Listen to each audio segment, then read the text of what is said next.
மாலை அணிவித்து மரபை மீறிய மஸ்தான் சமூக வளைகாப்பு விழாவில் சர்ச்சை. விழுப்புரம் மாவட்டம் ஒலக்கூர் ஒன்றியத்துக்குட்பட்ட ப.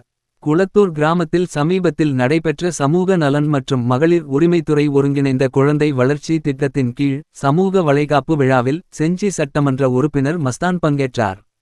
இந்நிகழ்ச்சியில் கர்ப்பிணி பெண்களுக்கு மாலை அணிவித்து நலங்காற்றிய மஸ்தானின் செயல் சமூகத்தில் பெரும் சர்ச்சையை கிளப்பியுள்ளது. நிகழ்ச்சியின் போது ஒரு கர்ப்பிணி பெண் மாலை அணிவிக்க மஸ்தான் முனைந்த நிலையில் அந்த பெண் அதை எதிர்த்து மாலையை தானாகவே அணிந்து கொண்டார். இது இந்து கலாச்சார மரபுகளுக்கு முரணானதாக மக்களால் கருதப்படுகிறது.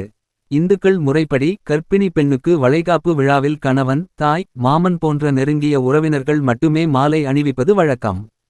இதனை மீறி சிறுபான்மை சமூகத்தைச் சேர்ந்த ஒரு அரசியல்வாதி மாலை அணிவித்திருப்பது கலாச்சாரத்தை அவமதிப்பதற்கேற்ப செயலாகவே மக்கள் அதை பார்க்கின்றனர். மேலும் செஞ்சி தொகுதியைச் சேர்ந்த மஸ்தான் திண்டிவனம் மற்றும் மயிலம் தொகுதிகளில் நடைபெறும் அரசு நிகழ்ச்சிகளில் பங்கேற்று தனது செல்வாக்கை வலியுறுத்த முயற்சி செய்வதாலும் அரசியல் வட்டாரங்களில் விமர்சனங்கள் எழுந்துள்ளன.